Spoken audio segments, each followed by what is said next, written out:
Hey guys. Welcome. Hey guys. Hey there. And welcome to my channel. Hey guys, my name is Kat and welcome to my channel, A Gut Feeling. This channel is all about gastroparesis awareness. And I'm sure a lot of you are going, gastro what? Gastroparesis.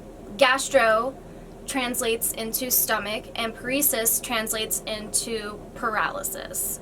Or also known as delayed gastric emptying, is a disorder that slows or stops the movement of food from your stomach to your small intestines. And when I say food, that could also include liquids. Gastroparesis really isn't that common. Out of about 100,000 people, approximately 10 men and about 40 women would have gastroparesis. It's uncommon, it's pretty unheard of, even in the medical field. That's one thing that a lot of gastroparesis sufferers deal with is a lot of pushback from the healthcare system. Causes of damage to the vagus nerve include diabetes, viral infections, different surgeries. There's also a portion of sufferers with gastroparesis that are known as idiopathic. And basically that means that there really is no rhyme or reason or cause that a doctor or a test can prove why you have gastroparesis, and I am one of those lucky people. I've actually had gastroparesis for the last 4 years, and it started probably right around when I was 22, 23. So gastroparesis is also what we call sort of a spectrum disorder, and when I say that, that means that this disorder affects each individual differently, and it's in a wide variety as well. Some people are able to manage their symptoms fairly easily, while others are extremely debilitated on disability. They can no longer work, they no longer have much quality of life at all, if any. To name a few of the symptoms, the most common symptoms are heartburn, reflux, nausea, vomiting, and this is multiple times a day, every single day that this is happening. Feeling full quickly while you're eating, abdominal pain and bloating, poor blood sugar control, weight loss, and there's also weight gain. And the list goes on and on and on.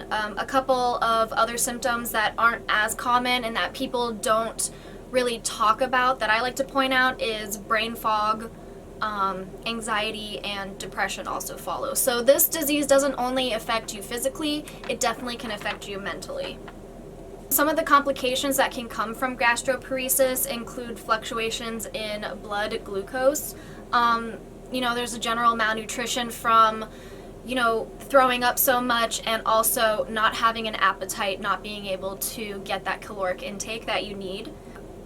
Basors are another complication, and that's a blockage in your digestive system due to stagnant food building up and creating basically this hard substance obstruction. Another complication is stomach infections. A lot of doctors outrightly will tell you that gastroparesis does not cause death, it doesn't, kill people. You don't really find statistics on deaths due to gastroparesis, but I personally know quite a few people that have passed away due to this illness. And malnutrition does a lot to the body and the whole entire body system. I mean, people need to eat for a reason, to keep them alive. So the way to get diagnosed with gastroparesis is you go through physical exams, blood tests, sugar tests, barium x-rays, which is something where you take something called a barium swallow, which is a mixture of a radioactive isotope that when you drink it, it'll light up your digestive system through the x-ray. Also endoscopies, colonoscopies, and ultrasounds. These, it's really all depending on your doctor's preference. I have definitely had all of these done before I was officially diagnosed, and the test that was able to confirm my diagnosis of gastroparesis is called a gastric emptying study, and it's only the 4-hour one.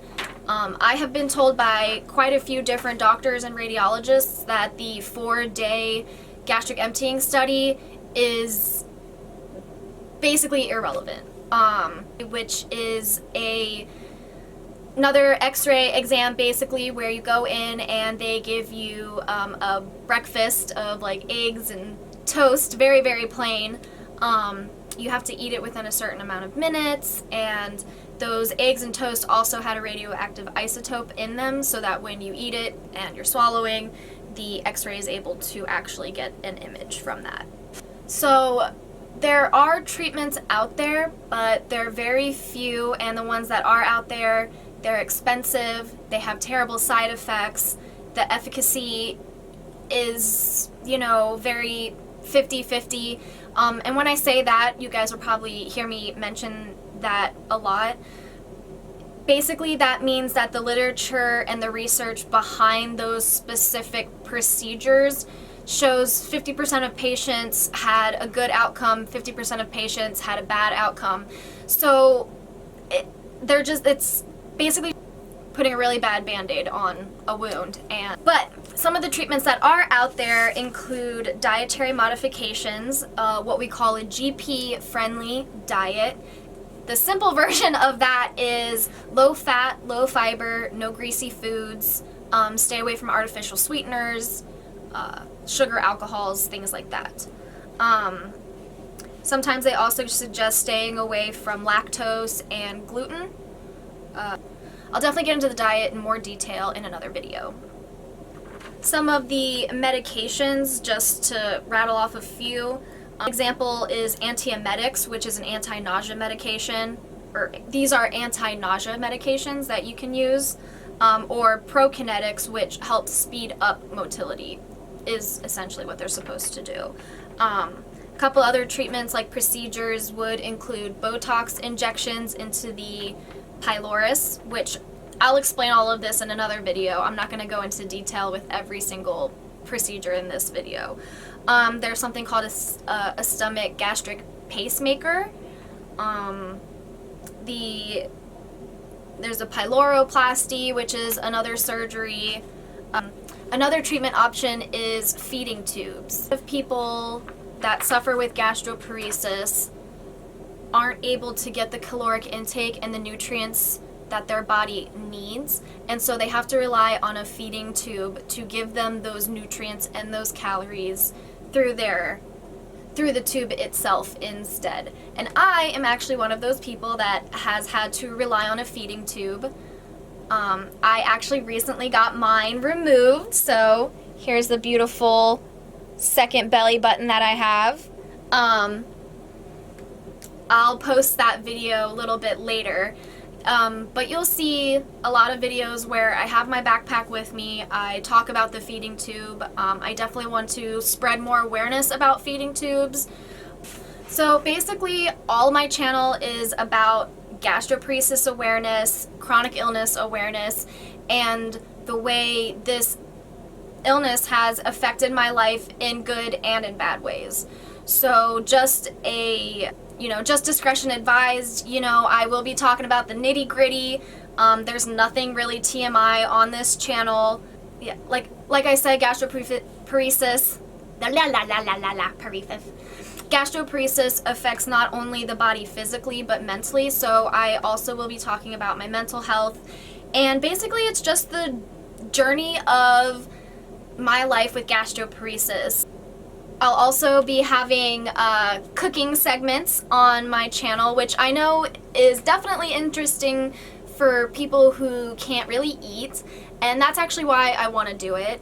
Food isn't a fun topic for a lot of us GPers and I have these GP friendly cookbooks, and a lot of the recipes are very hit or miss, and so I want to be that guinea pig for you guys. So I'm gonna try these recipes and I'm gonna vlog it.